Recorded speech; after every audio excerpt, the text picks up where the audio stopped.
Bueno, bienvenidos nuevamente al seminario Eduardo Piña Garza. Primero les voy a dar dos avisos. Ya están a su disposición en el banner de la escuela las 3 conferencias que ha habido, y esta también se subirá posteriormente, y los apuntes que corresponden a vectores y tensores en coordenadas curvilíneas ya están ahí en la escuela. Bueno, también les aviso que se van a extender constancias por cada una de las conferencias que hubo, una por cada conferencia, y por lo tanto les pido, otra vez les voy a pasar las listas para que se anoten. Los que ya hayan anotado su correo electrónico, no es necesario que lo vuelvan a poner, nada más anotan su nombre, ¿sí? Y creo que es todo. Bueno, y en esta ocasión tenemos la oportunidad de que el doctor Piña les muestre a ustedes cómo enseña él las rotaciones en los cursos que ha dado aquí en esta escuela hace muchos años. Bueno, con ustedes los dejo con el doctor Piña. Muchas gracias de nuevo por venir aquí a oír cómo aprender rotaciones. Mi punto de vista es muy parecido al de todos los demás profesores, pero pues hay algunas diferencias, por lo cual les he pedido yo que me dejen hablarles a ustedes de esa manera de enseñar rotaciones para poder completar pues conocimientos de muchos profesores que enseñan lo mismo un poquito diferente. Y esas pequeñas diferencias, al contrastarlas y al aprenderlas también a través de estas pláticas, ayudan a mejorar el conocimiento y a comprender más. Y ese es el objetivo de mi plática. Entonces, está primero pues el título, ¿verdad?, el seminario de ustedes, ¿verdad?, del día de hoy. Esto es lo que vamos a ver más o menos, pero a lo mejor del 7 para abajo no nos da tiempo. El trompo simétrico de Lagrange puede que no. Estas son las preguntas que yo haría y que a lo mejor no me dan la misma respuesta ustedes que las que yo les pido a mis alumnos, porque hay pequeñas diferencias. Y como les digo, el objetivo es dar algo nuevo, pero no demasiado nuevo. Estas cosas son ideas muy viejas que con gusto discuto con ustedes. Entonces empiezo con esto que digo y repito, ¿no? Leo qué cosa es un cuerpo rígido. En las distancias entre las partículas son constantes. Pues esa es la definición que encontramos en los libros. Pero yo lo cambio un poco. Tiene un sistema fijo de coordenadas donde las posiciones de las partículas son constantes. O sea, clavado en el cuerpo rígido, puedo poner un sistema de coordenadas ortogonal y ahí entonces todas las coordenadas del cuerpo rígido son constantes en ese sistema particular que yo llamo del cuerpo rígido. Y digo, la posición de una partícula es el vector AJ. Aquí está. Constante de la partícula J. Sus componentes son constantes. Si el cuerpo rígido tiene un punto fijo que no se mueve, entonces solamente el cuerpo rígido puede rotar alrededor del punto fijo. Entonces, las posiciones en el sistema inercial son funciones del tiempo solamente a través de una rotación, una matriz de rotación 3×3, que multiplicando las 3 componentes del vector AJ me da las 3 componentes dependiendo del tiempo de la posición J. Todas las partículas igual. Ahora, si no tiene ningún punto fijo, entonces la posición es la posición del centro de masa más lo otro, la rotación alrededor del centro de masa, que es igual a lo que está arriba. O sea, CRT es una matriz ortogonal, es una matriz de rotación. Una matriz ortogonal es aquella cuya traspuesta es inversa, que rota del sistema fijo al sistema inercial, va del sistema fijo al sistema inercial. ¿En qué estoy pensando? En la mecánica de Lagrange. O sea, Lagrange hace la mecánica, es una buena manera de hacer la mecánica, nos la enseñan a todos, la mecánica de Lagrange. ¿Cuáles son las recetas? Ya para hablar rápido, para recordar esta mecánica de Lagrange. Escriban la posición de las coordenadas cartesianas en función de las coordenadas independientes. Calculen también la velocidad de esas coordenadas. Luego calculen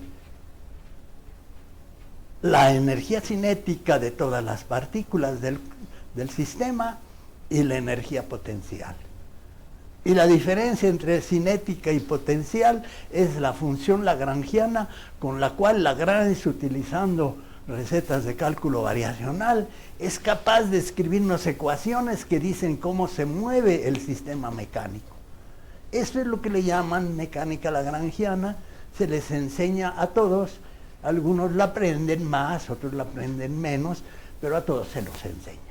Si no lo sabemos, pues yo ya lo repetí, pero todos lo deberíamos saber, los que queremos ser físicos. Para describir, debemos escribir, lo acabo de decir, en función de las coordenadas, que son 3 en la rotación, y 3 en el centro de masa. CJ es un vector de 3 componentes, pero en la matriz de rotación también nada más hay 3 componentes independientes. 3 coordenadas. Entonces hay que calcular la velocidad, la energía cinética y el potencial en función de las coordenadas. Necesitamos por eso derivar respecto al tiempo.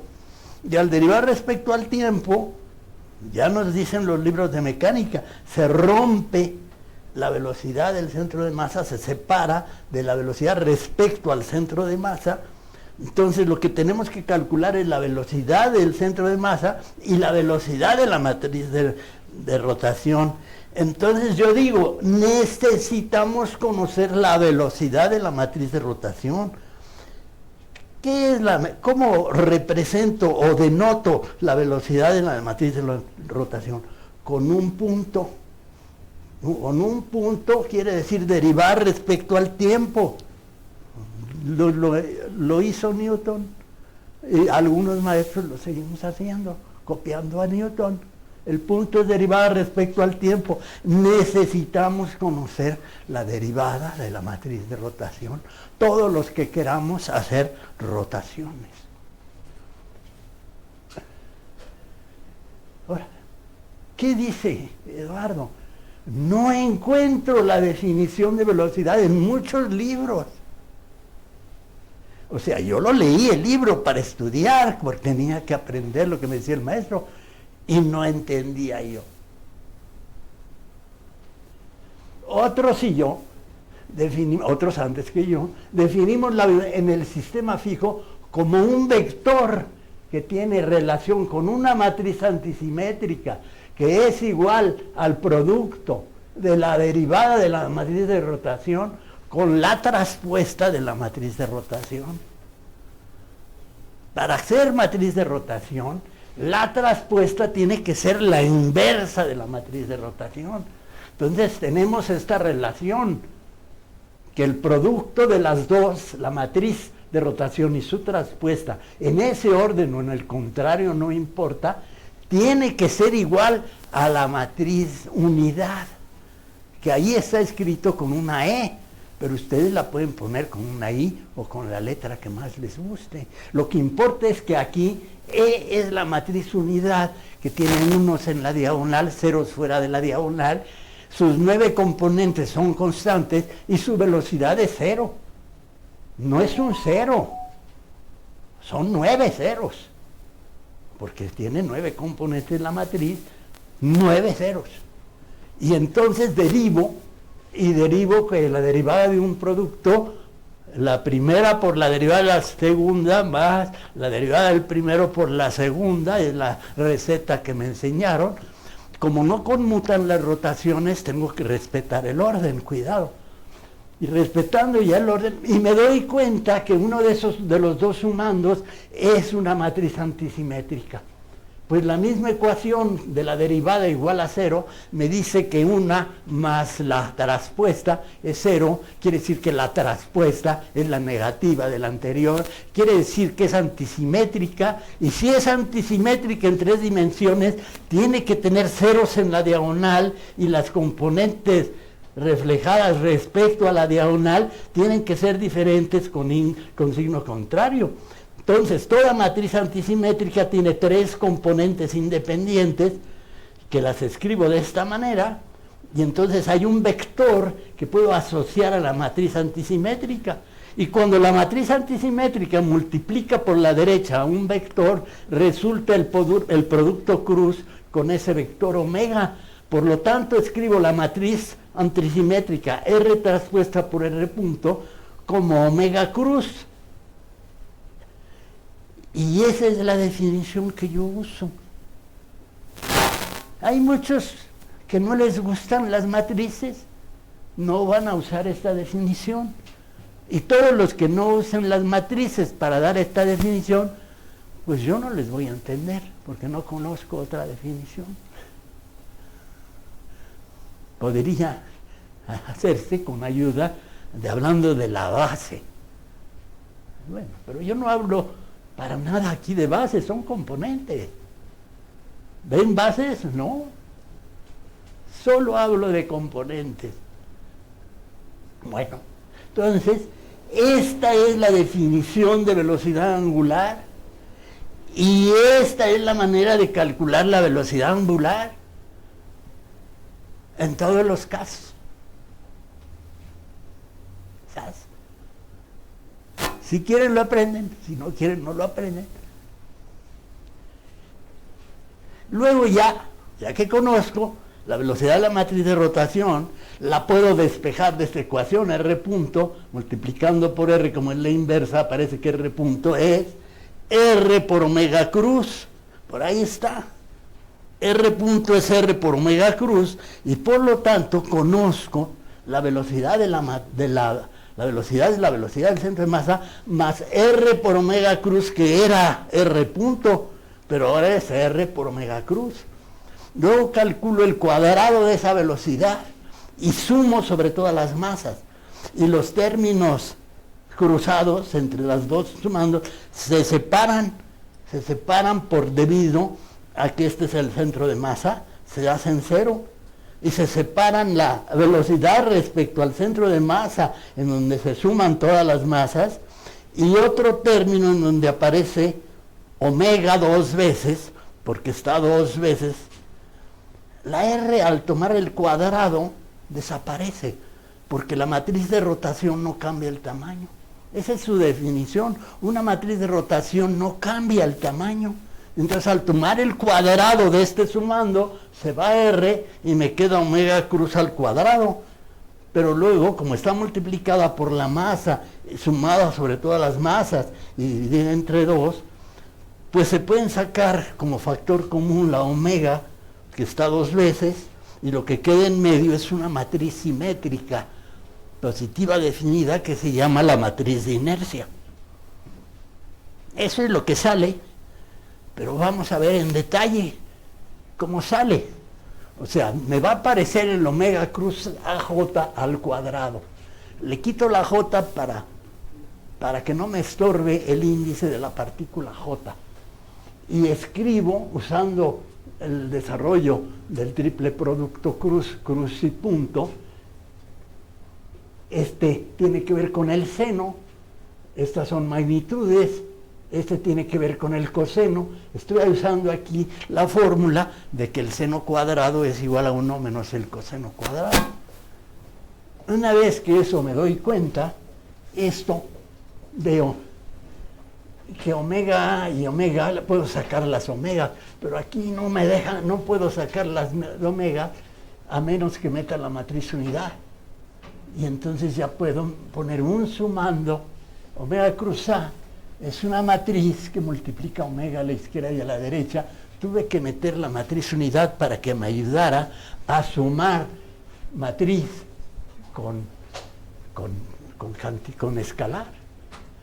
Y eso de matriz con escalar lo escribo explícitamente aquí para que lo vean las alumnas, los alumnos, los profesores, las profesoras y hasta yo. O sea,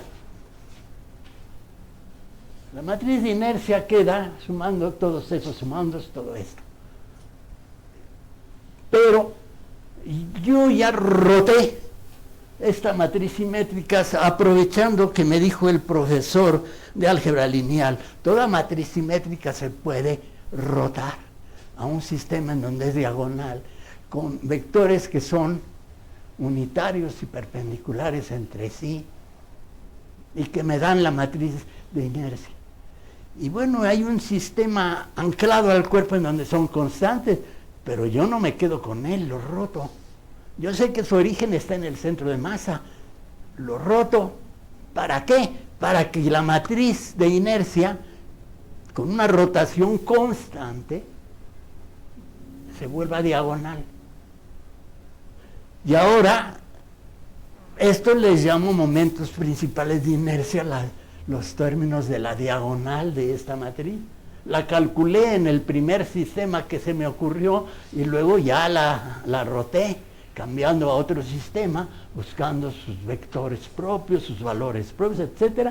Ya es el sistema fijo al cuerpo no es el primero que se les ocurra, es el que hace diagonal la matriz de inercia, para que en lugar de 6 componentes independientes, como es simétrica, 3 y 3, que sean nada más 3.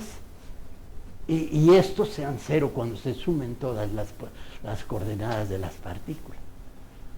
Y ahí hay cálculos explícitos, ¿no? Estas es las componentes de A. Se ve que A por A, en efecto, me da una matriz esto. Y esto también es un número multiplicando a la matriz diagonal. Pero debería aparecer AX cuadrada, sí, pero se está restando algo y por eso solo aparecen 2 sumandos. Este es un sumando. Bueno, si así es un sumando, todos los sumandos son simétricos y con cuadrados en la diagonal. Entonces, a fuerza, estos números deben de ser positivos.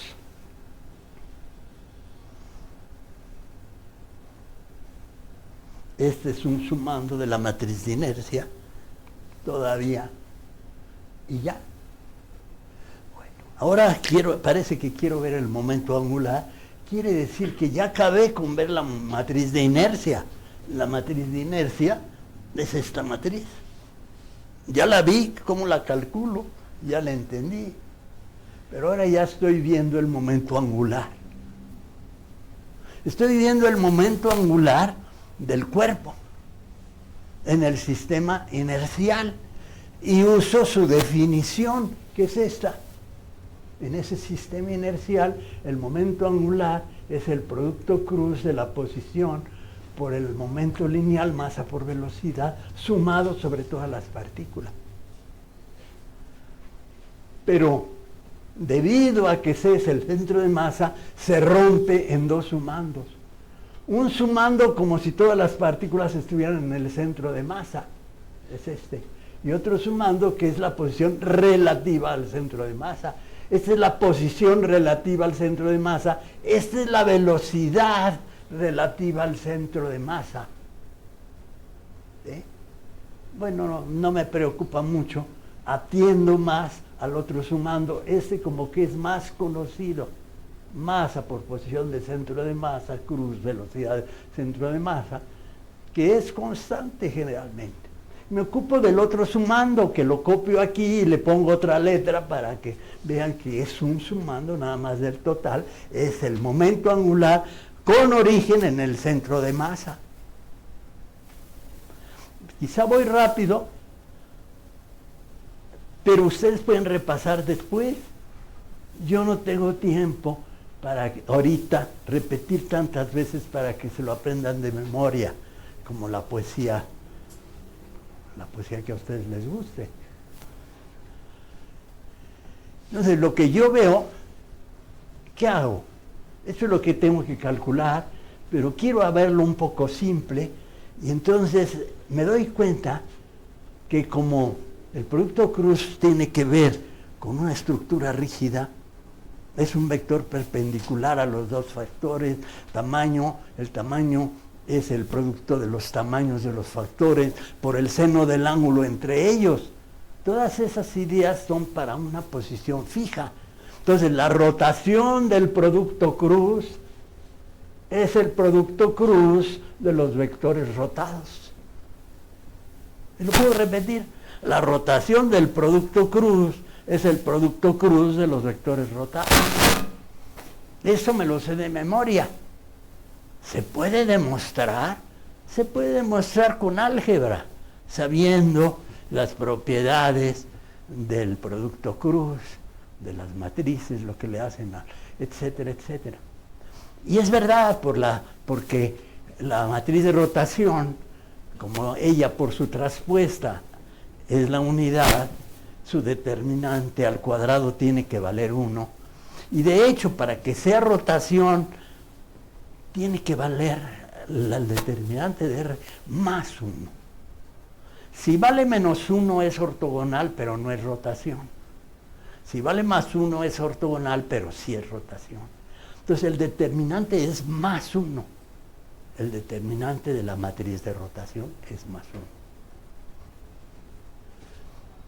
Entonces, saco la R no solo del producto cruz, sino factor común de todas las masas y de la suma.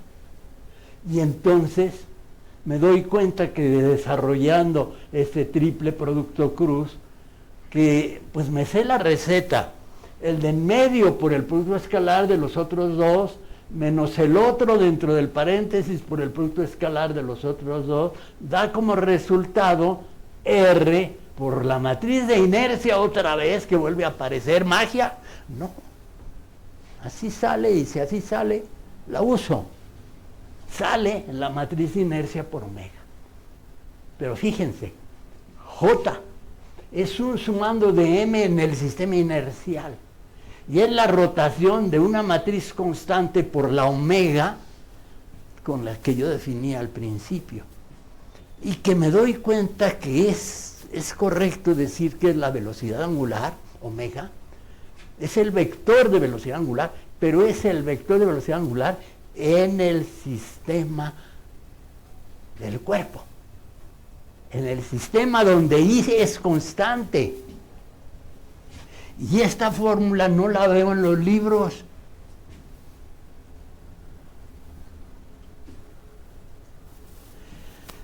Lo que veo en los libros es que el momento angular en el sistema inercial es I por omega.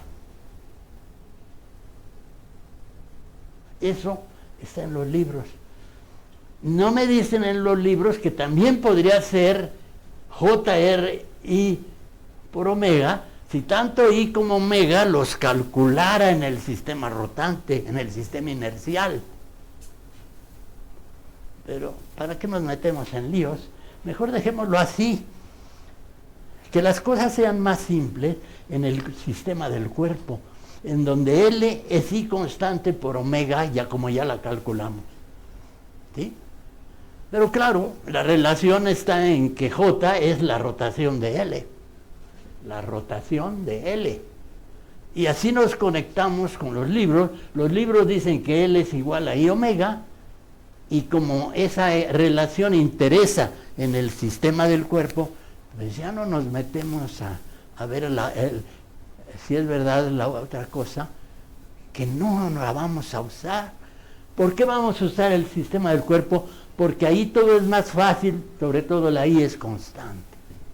En el sistema del cuerpo la I es constante, por eso usamos el sistema del cuerpo para estudiar las ecuaciones de movimiento.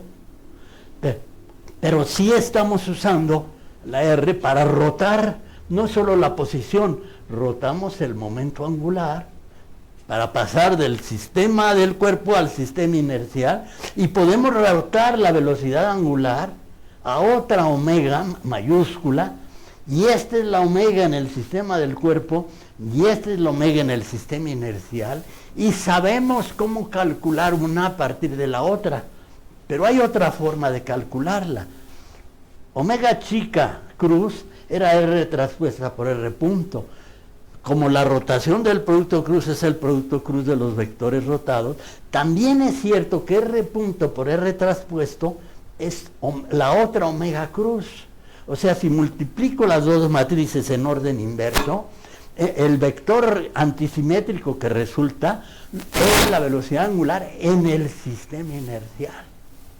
Todo eso lo aprendo, lo demuestro, y bueno, ya después tengo dos formas de despejar R punto, como la rotación de la omega en el anclado, o como el producto cruz de omega en el inercial. Y esta lo uso para la mecánica, y esta la uso para cambiar de sistema de coordenadas, pero no vamos a cambiar de sistema de coordenadas, entonces no voy a usar la otra. Solo una voy a usar porque nada más voy a ver dinámica. ¿Y qué horas son? Ya son 25 minutos y todavía no hemos visto casi nada. Ecuaciones de Euler.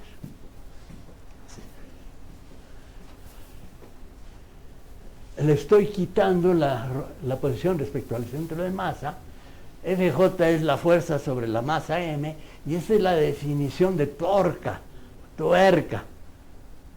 Si yo tomo las ecuaciones de Newton y calculo el momento angular, que ya lo de, y calculo la derivada del momento angular, puedo demostrar que es la torca.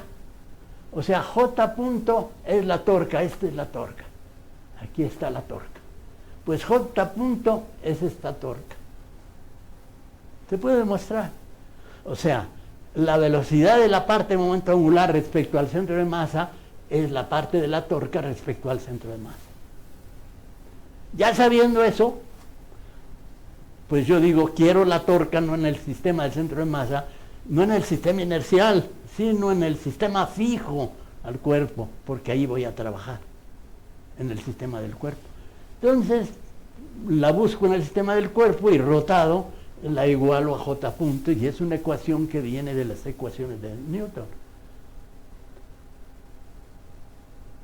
Pero J punto, escribí que era R por I por J, no, era R por L. JR por L, derivo el producto R por L, y es un producto de dos cosas. Es la primera por la derivada del segundo, más la derivada de la primera por el segundo. O sea, aparece un término extra debido a que estoy derivando un producto. Y me sale la ecuación de Euler, que la torca vista en el sistema del cuerpo es igual a esta ecuación, y esa es la ecuación de Euler. ¿Así lo ven en los libros? Pues creo que no. ¿Por qué hay un término extra? Porque estoy en un sistema no inercial, estoy en el sistema rotado. Entre el sistema inercial y el rotado hay una rotación que depende del tiempo. Por eso hay términos extra en la ecuación de movimiento del momento angular, y tengo la ecuación de Euler, que la torca es L punto más omega cruz L. Por otro lado, tengo que L es I por omega, así es que esta parte la puedo escribir o en función solo de L o en función solo de omega. Si le escribo en función solo de L, tengo que usar el inverso de la matriz de inercia. No siempre tiene inverso la matriz de inercia. Cuando los cuerpos están colineales no hay inverso. Bueno, pero supongo que no están colineales. El inverso de la matriz de inercia me da la ecuación de Euler solo en función del momento angular. También puedo escribir solo en función de la velocidad angular, usando que L es I por omega con I constante. Tengo esta otra forma, dos formas de escribir la ecuación de Euler, solo con L del lado izquierdo, solo con omega del lado izquierdo. Esto se ve más en los libros, esto se ve más en mis clases. Prefiero L. ¿Por qué? Porque cuando no hay torca, Cuando veo el caso libre, que es uno de los casos que quiero hablar y platicar con ustedes, cuando no hay torca, la torca es cero. Hacer la torca cero quiere decir tener una ecuación para L. Hacer la torca cero quiere decir tener una ecuación para omega. Esa ecuación tiene constantes de movimiento. Si la escribo en función de L, el cuadrado de L es constante. Vayamos atrás. ¿A dónde? J punto es la rotación de la torca, si la torca es cero, la rotación de la torca es cero. J se conserva. Se conserva el momento angular respecto al centro de masa.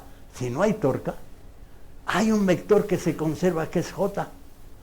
Es en el sistema inercial. Pero en el sistema anclado, no. Porque entre los dos hay una rotación y como la rotación depende del tiempo, el vector ahora cambia. Pero como es constante en un sistema, su cuadrado es constante en los dos sistemas. Entonces el cuadrado del momento angular va a ser constante, es una constante de esta ecuación. ¿Por qué? Al tomar el producto escalar con L haciendo K igual a 0, por ser perpendicular da 0 y me quede L por L punto igual a 0, eso quiere decir que L cuadrado es constante. O sea que L está en la esfera de cuadrado de momento angular constante. Y cuando multiplico por I a la menos 1L, pues también obtengo el 0, también lo puedo integrar en un caso o en otro, y me da LI a la menos 1L igual a constante, dos veces la energía.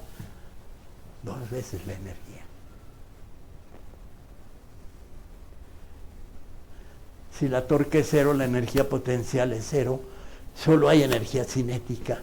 Y la energía cinética de rotación es la mitad de omega y omega, o la mitad de Li a la menos 1 a L. Esa se conserva también. ¿Y qué es? En el espacio del momento angular es un elipsoide. Y si se cortan la esfera y el elipsoide, me dan curvas donde se tiene que mover L. Y eso está en los libros. Las curvas donde se mueve L o las curvas donde se mueve omega. Y lo demás, pues es dependencia en el tiempo, pero nada más ya hay una variable. Brinco sin necesidad de usar la máquina, pero no sé si se echó a perder. No. Entonces, esas curvas, las hemos dibujado aquí, están en la tesis del profesor Mario, curvas así.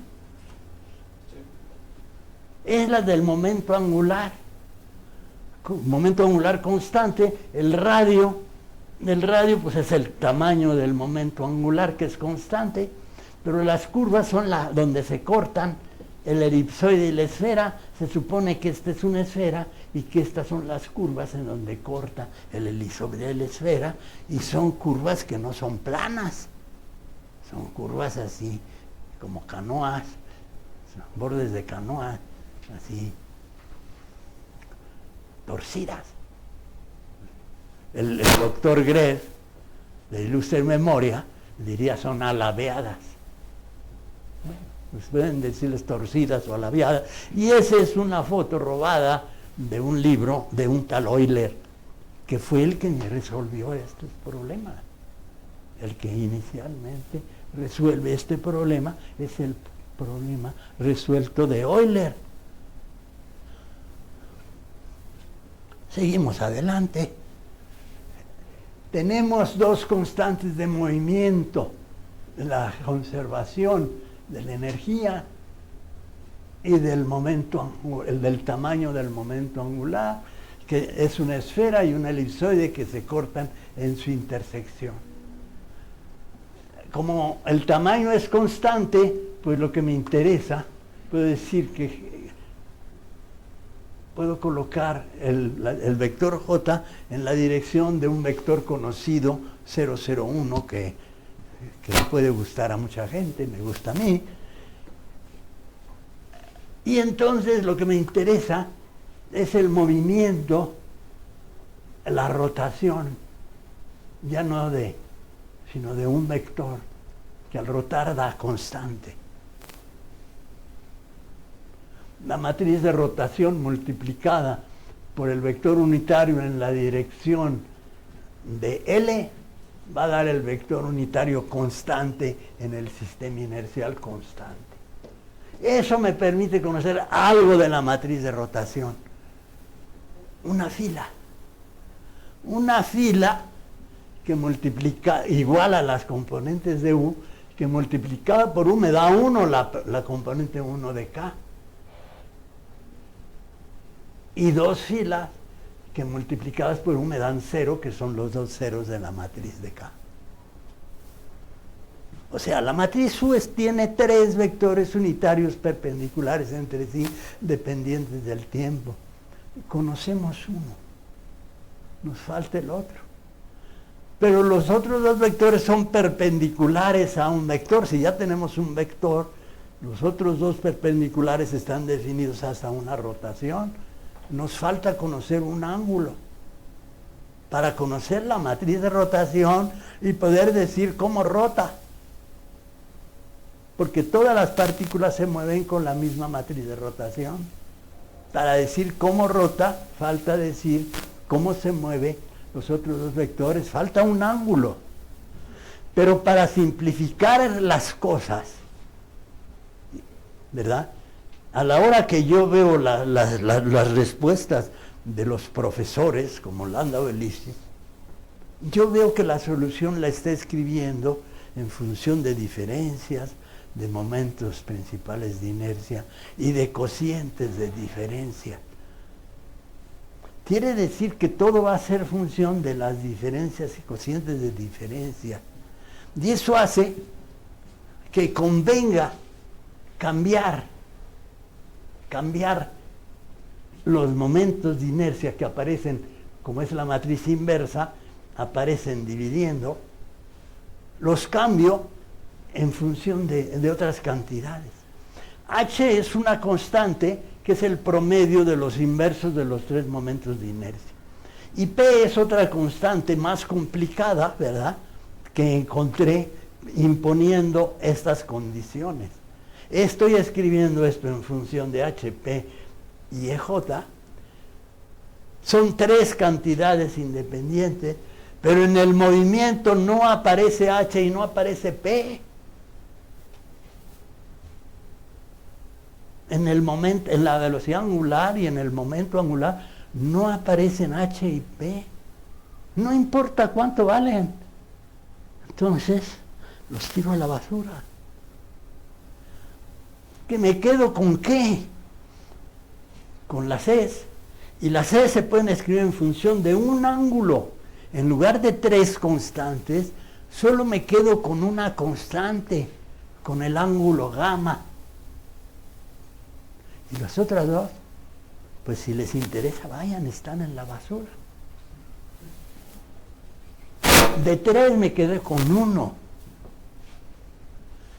O sea, siempre se cumplen estas 2 restricciones sobre los 3 números. Eso obliga a que solo haya uno de ellos, un número independiente, que es gamma. Y aquí está la receta para conectar las Cs con gamma. Y aquí está la receta para pasar de los momentos de inercia a EJ. Pero la energía también es constante. Y metiendo esta descomposición, veo que 2 veces la energía entre el cuadrado del momento angular es H más P por E0. Pero yo dije que H y P no van a aparecer, que están en la basura. Nos quedamos con E0. Y ahora, las componentes del vector unitario, su cuadrado es igual a 1, es decir, están en una esfera unitaria. Y la suma de estas 3 cantidades es la E0. Es decir, he pasado a un problema en donde las constantes de movimiento, en lugar de utilizar 5 constantes, la energía, el tamaño del momento angular y los 3 momentos de inercia, solo tengo 2. He simplificado el problema. Más o menos, la simplificación es tener un infinito a la quinta potencia o un infinito al cuadrado. Sigue siendo infinito, pero es más fácil con 2 variables que con 5. Y eso es un avance que es importante, se usa en mecánica clásica, pero no por mucha gente, más bien por nosotros, ¿verdad, Mario? Y se usa en mecánica cuántica.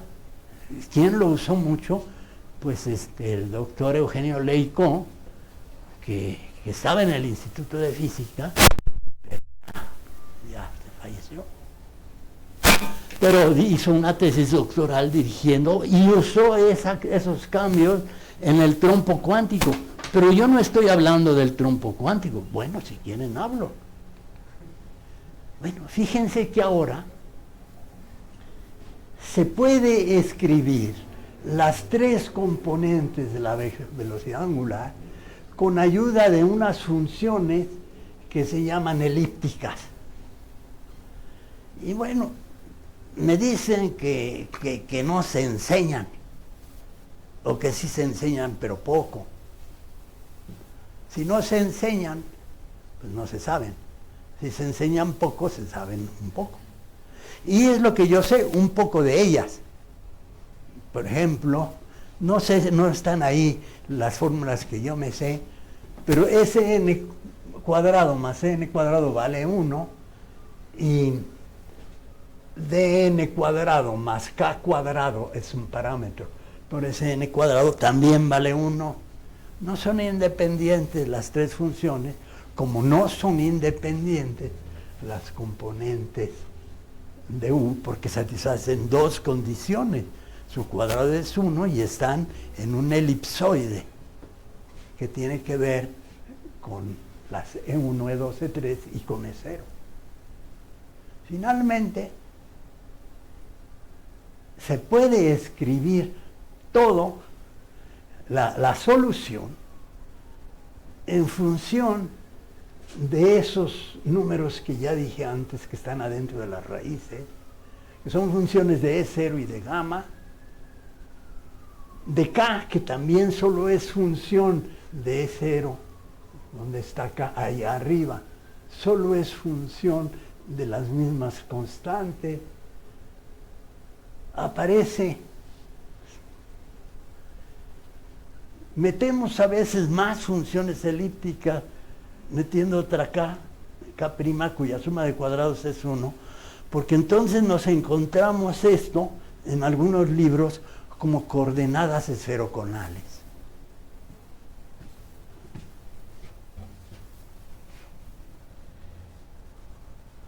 ¿Por qué uso coordenadas esferoconales? Porque dan la solución del trompo de Euler. También dan la solución del péndulo, pero yo aquí no vine a hablar del péndulo. El profesor Mario hablará del péndulo con las funciones elípticas de Jacobi, pero yo no vine a hablar del péndulo. Hay libros que sí hablan, sí, pero pocos. Casi no se habla de funciones elípticas. ¿Qué sé yo de las funciones elípticas? Que son funciones periódicas parecidas al seno y al coseno. ¿Y qué más sé de ellas? Que tienen relaciones cuadráticas importantes que hacen que solo una de las 3 sea independiente. ¿Y qué más sé? Sé sus derivadas respecto al tiempo, que se escriben con las mismas funciones. ¿Dónde están las derivadas?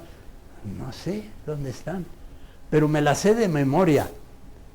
La derivada de Sn por dn. La derivada de Cn es, creo, menos Sn por dn. La derivada de dn es menos k cuadrada por Sn. Se escriben en función de las mismas variables.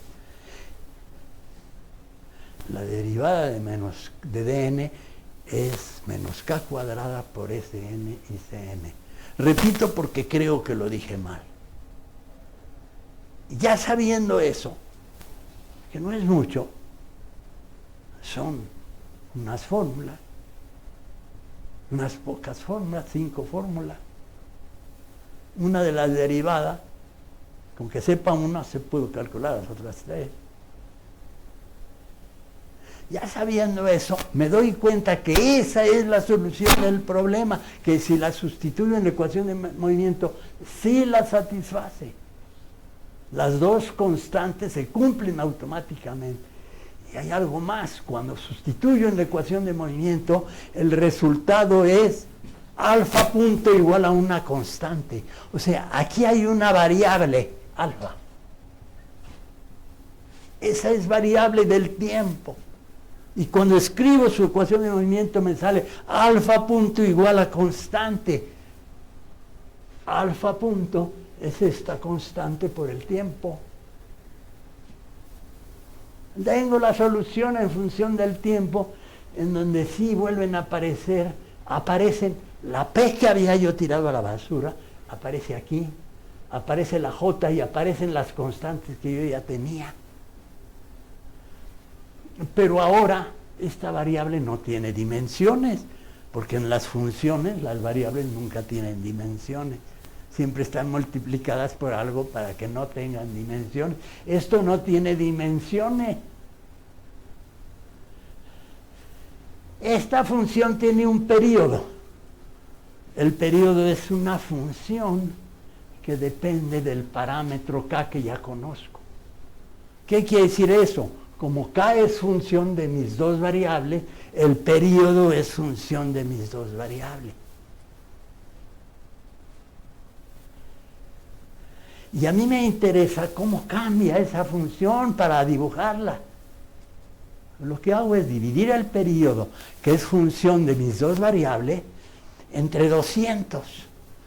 Y la calculo entonces, dividiendo este número entre 200, sin importarme para nada el valor, no solo de P, sino de J, que también lo tiro a la basura, con el tiempo, que también lo tiro a la basura. Me quedo con este tiempo sin dimensiones. Y el periodo lo divido en 200 partes iguales, lo meto, lo calculo y ya puedo dibujar la U. Ya puedo dibujar las curvas. Me faltan las otras dos patas de esas tres de la matriz de rotación. Pero el reloj que dice, ya se va a acabar el tiempo. Falta el otro ángulo. Bueno, la derivada respecto al tiempo es la integral de esta función, función de todo lo que hemos hablado. Está alfa por tau. Alfa por tau. No, quizá eso no está muy bien. Debería decir nada más alfa. Pero tendríamos que integrarla respecto al tiempo. Y esa integral, pues aparecen nuevas funciones de Jacobi, pero Jacobi nos da recetas para calcularlas como series de Fourier. Y entonces podemos calcular el ángulo. Y podemos dibujar el movimiento y conocer, pero en los libros esa parte no está muy detallada. No dan recetas para calcularlo. Pero nosotros sí, lo calculamos, y esas curvas que ya habíamos dicho que se dibujaban, de una pata es esta, y las otras son como sillas de caballo. Esto es en el sistema anclado. ¿Y cuál es la diferencia del anclado y del inercial? Una matriz. La inversa de una matriz, en este caso, es la traspuesta. Solo tenemos que cambiar filas por columnas y ya tenemos el cambio del sistema anclado al sistema inercial. O sea, ahí están dibujados un caso particular de las trayectorias periódicas. ¿Periódicas de qué parte? Esto es una función periódica, como ya dijimos, porque aquí está el periodo, se está integrando la función periódica. Si la escribimos en serie de Fourier, sabemos que hay una parte que tiene el mismo periodo que la función que se está integrando, y otra parte que es una constante. La serie de Fourier tiene una constante más funciones periódicas. Al integrar va a quedar lineal en el tiempo, pero como es un ángulo lo que estamos integrando, eso nos da un movimiento con velocidad angular constante al que se está superponiendo otro movimiento que tiene el mismo periodo que ya teníamos. Si quitamos el movimiento de la velocidad angular constante, nos quedamos solo con el movimiento periódico, entonces es cuando tenemos esta cosa. Esto es nada más para el movimiento periódico. Ahora, ahorita son 10 minutos. Podría yo seguir y ver el trompo de Lagrange. ¿Por qué podría? Bueno, lo podemos ver si quieren o no lo podemos ver. No se necesita mucho. ¿Por qué? La matemática, las funciones que aparecen en un problema y otro, son idénticas en los dos problemas.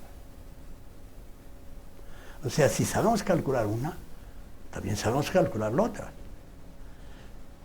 ¿Qué representan? Bueno, representan cosas diferentes, se van a ver diferentes.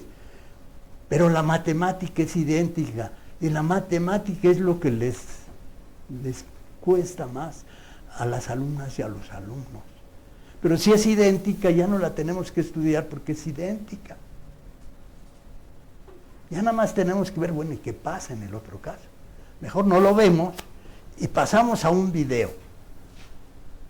La matemática yo la publico en 2015, te la paso a Eduardo Virueña, y Eduardo Virueña lo dibuja. Eso lo dibuja Eduardo Virueña. Vamos a ver cómo lo dibuja él. Entonces tengo que salir, tengo que borrar, tengo que buscar en qué sistema, en el anclado o en el inercial. Y me voy al inercial, que es el que más me gusta, pero no está ahí. ¿Por qué no está? ¿Por qué no está? Aquí al final está. ¿Sí? Y dice inercial, y aparece, me pide el divisor de pi. ¿Qué es eso del divisor pi? Es el ángulo gamma, que lo escribo pi entre un número que tiene que estar entre 3 y infinito, pues pongo 5. ¿Qué debo dar? La E0 es la otra constante que tengo que meter, que va un valor que quede entre los valores permitidos para que sí se corte el elipsoide y la esfera. Porque si la esfera es muy grande, no corta el elipsoide, no hay movimiento. Si nada más toca en un punto, el trompo gira en ese punto. Pero si corta, entonces me da el comportamiento. ¿Qué valor le doy? Le doy un valor que yo sé que sí corta. Y lo calcula rápido el profesor, el programa del profesor Virueña. Lo agrandamos y vean y se puede mover la cámara. Se llama cámara el programa del profesor Virueña para moverlo. Vean la curva azul, es una curva, esa curva azul es casi un círculo o una elipse, casi plana, y las dos otras patas forman una como cruz. La verde se ve mejor, pero fíjense que la verde allá está apuntando hacia allá, da la vuelta por completo y está apuntando en sentido contrario. Lo mismo hace la roja, que tiene un movimiento muy parecido, reflejado respecto a la verde. Así se mueve el cuerpo rígido. ¿Qué dice la web? ¿Qué dice Wikipedia? El efecto raqueta. Si tiran una raqueta, se mueve así. Sí, pero dicen que es debido a la inestabilidad y no sé qué historia. Mentiras. Mentiras para engañar a los que no sabemos. También hablan de que fue un efecto que encontró un ruso, donde él estaba dentro de su cápsula, suelta una manivela que tiene los 3 momentos de inercia diferentes, y al caer la manivela a ese sistema sin gravedad, da vuelta sobre su eje y al mismo tiempo se bambolea. Se bambolea, este es el movimiento del bamboleo que se observa en esa cápsula espacial y en otra anterior de unos gringos que tienen 3 objetos parecidos y los 3 se mueven igual porque partieron de la misma condición inicial. Y es este bamboleo. Esto se los presento, ¿por qué? No creo que haya otro lugar donde lo presenten. Así, como función general de los 2 parámetros independientes. Solo hay 2 parámetros independientes en el bamboleo. Aunque hay muchas más variables, nada más le tenemos que dar 2 números y ya tenemos todos los casos. Y en el video se están calculando, metiendo los números que nosotros queramos. O sea, podemos ver cualquier caso que se presente.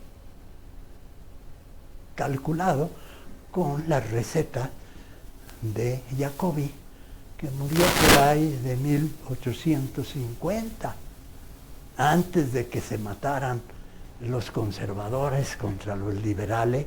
Ya había liberales como el profesor Mora, ¿no?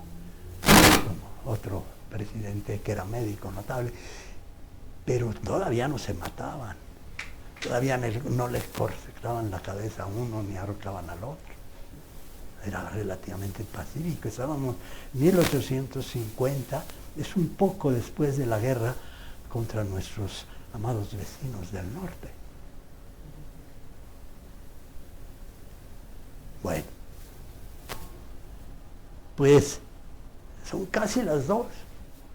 Para mí era muy importante presentar el video y ver sus características. También podría presentar el otro video en que cambio columnas por renglones. Son las más funciones, pero vistas desde el sistema del cuerpo, que es el que generalmente se ve en los libros. Pero nosotros lo vemos así, dentro de la cápsula. Si vemos a los pedruscos que están moviéndose en el espacio, lejos de la fuerza de gravedad, claro que su centro de gravedad se mueve siguiendo las órbitas impuestas por el Sol y los otros planetas que influyen poco. Lo más importante es el Sol. Y tienen 2 movimientos. ¿Cómo se ven? Pues viendo los cuerpos con aparatos, se ve que la luz del Sol se refleja en el cuerpo que está rotando y se observan 2 periodos. Uno de ellos es este. El otro es la velocidad angular constante. Se miden con métodos electromagnéticos, se tienen series de tiempo con 2 periodos diferentes. Uno es este, el otro es una velocidad angular constante, que a Jacobi no le interesa, a mí no me interesa, porque estorba el que se vea este movimiento de bamboleo, que es el más difícil de ver. El otro, Jacobi cree que es sencillo, yo también.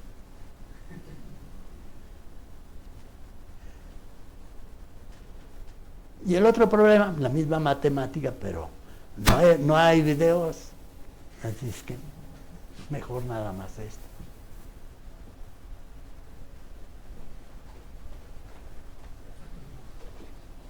¿Tienen alguna pregunta?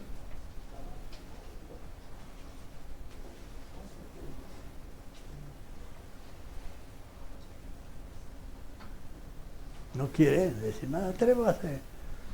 No, tengo cara de malo y me tienen miedo, pero no lo soy tanto. Pregúntenle a los que me conocen más.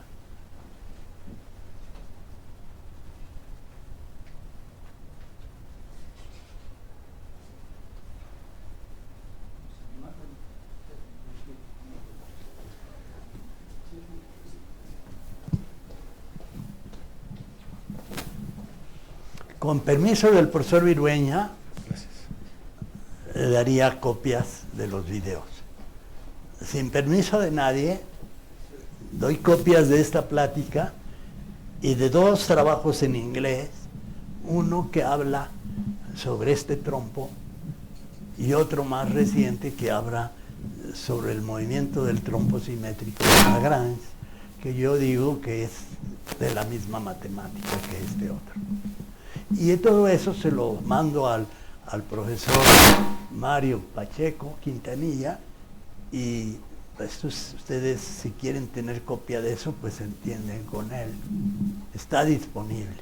Y como digo, los videos, bueno, yo vengo aquí los martes para tratar de que hagamos una página de colaboración de la UAM y el Politécnico, donde salga esta información y cualquiera pueda bajar de la red y cambiar los parámetros y ver cómo se mueve cualquier trompo rígido, cualquier trompo de Euler asimétrico, rígido, función de 2 parámetros independientes, el movimiento de bamboleo. Aquí hay una pregunta. Entonces, este video es el equivalente a los esquemas que nos puso de las ahora sí que los 3 circulitos en las diapositivas. Las diapositivas son una fotografía particular de uno de los 200 movimientos de eso, visto desde una cámara. El video permite ver no una, sino las 200, y permite cambiar el punto de vista. A través de teclas se puede mover y cambia la posición del observador respecto al movimiento. Entonces el video es mucho más rico que esas 3 figuras.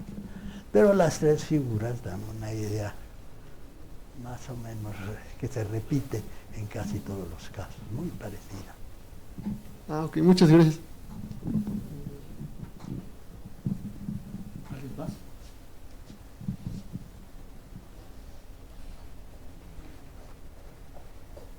¿No? Sí. Bueno, llegué un poquito tarde porque tuve que atender un asunto y me perdí lo del principio, doctor. Pero bueno, ahorita que mencionó al cosmonauta ruso, estaba buscando el nombre, Vladimir Zanibekov. Él aflojó una tuerca de mariposa de un tornillo. Entonces la tuerca de mariposa gira respecto al eje de simetría de la...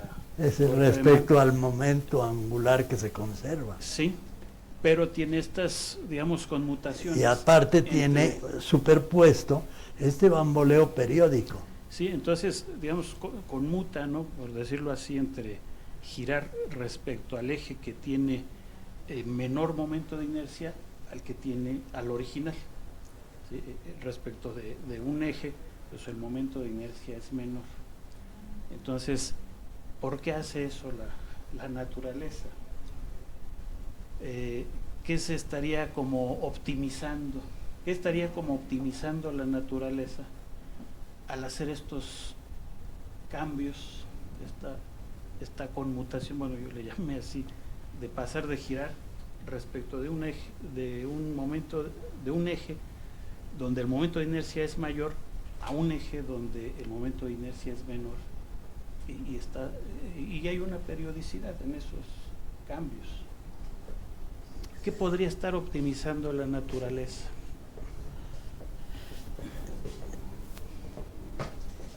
Yo creo que es importante la respuesta, que no tengo. ¿Cómo se puede obtener la respuesta?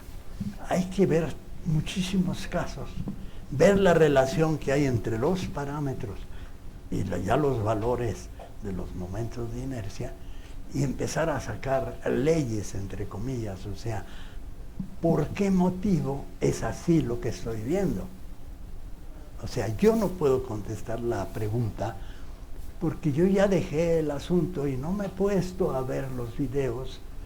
Alguien que quiera responder esta pregunta va a tener que estudiar los videos, ver de cómo cambian las cosas en función de los parámetros Pero repito, solo hay dos independientes. Entonces, no es fácil porque están interviniendo muchos factores.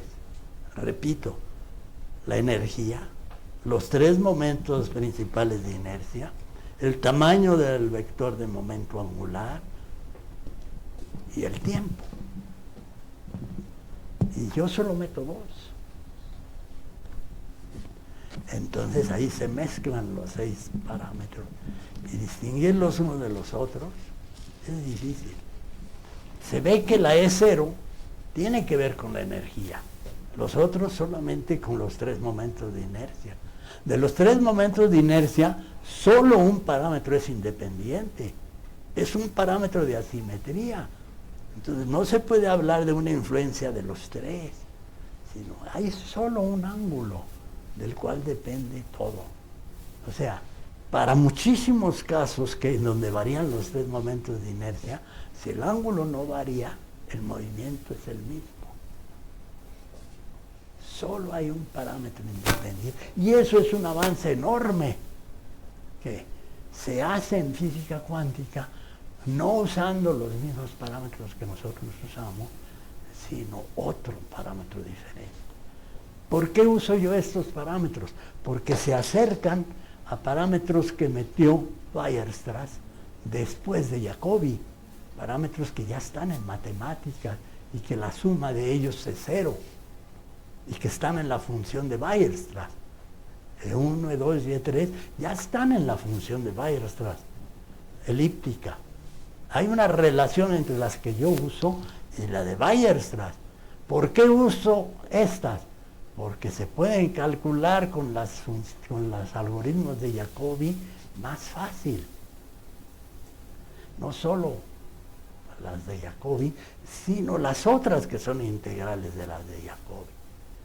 Son muy fáciles de calcular para una computadora que nos da la respuesta, las 200 respuestas, nos las da rápido la computadora y ya podemos dibujar. En cambio, si usamos un punto de vista más avanzado, como es el de 30, 50 años después de Jacobi, no tenemos los algoritmos para calcular las funciones. Se tiene que escribir usando lo de Jacobi, porque no hay nada más nuevo que Jacobi para dibujar, para calcular. Pero, pues Jacobi era judío. Weierstrass era muy alemán.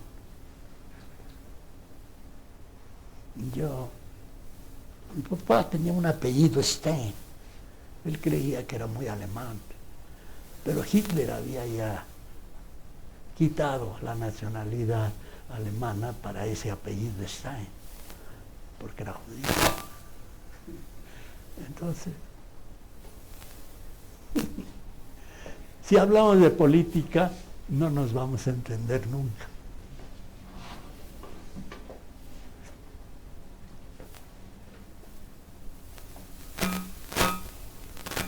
Bueno, pues agradecemos al doctor Piña.